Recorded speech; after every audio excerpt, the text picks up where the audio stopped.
Press ক্লাবের সামনে জড়ো হয়েছি একটা মাত্র দাবি নিয়ে। আমরা 2023 সালে কোরিয়া যাওয়ার উদ্দেশ্যে লটারির মাধ্যমে নির্বাচিত হই। তখন হাজার হাজার স্টুডেন্টের মাঝে আমরা ভাষা পরীক্ষা দেই, ভাষায় উত্তীর্ণ হই, স্কিল টেস্ট দিয়ে উত্তীর্ণ হই।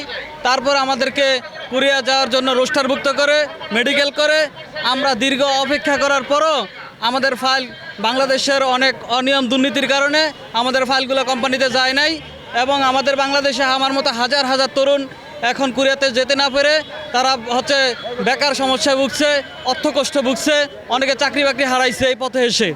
তা আজকে আমরা ইউনূস সরকারের কাছে আবেদন জানাই, আপনারা দ্রুত এই সেক্টরটা যে ধসে পড়ছে, ধ্বংস হয়ে যাচ্ছে সেদিকে একটু নজর দেন। হাজার হাজার লক্ষ লক্ষ যুবক এই পথে এসে তাদের স্বপ্নকে তারা ধূলিসাৎ করে দিচ্ছে শুধুমাত্র বাংলাদেশের কিছু অসাধু কর্মকর্তা এবং বাংলাদেশি এজেন্সির সেখানে তৎপরতা না থাকার কারণে।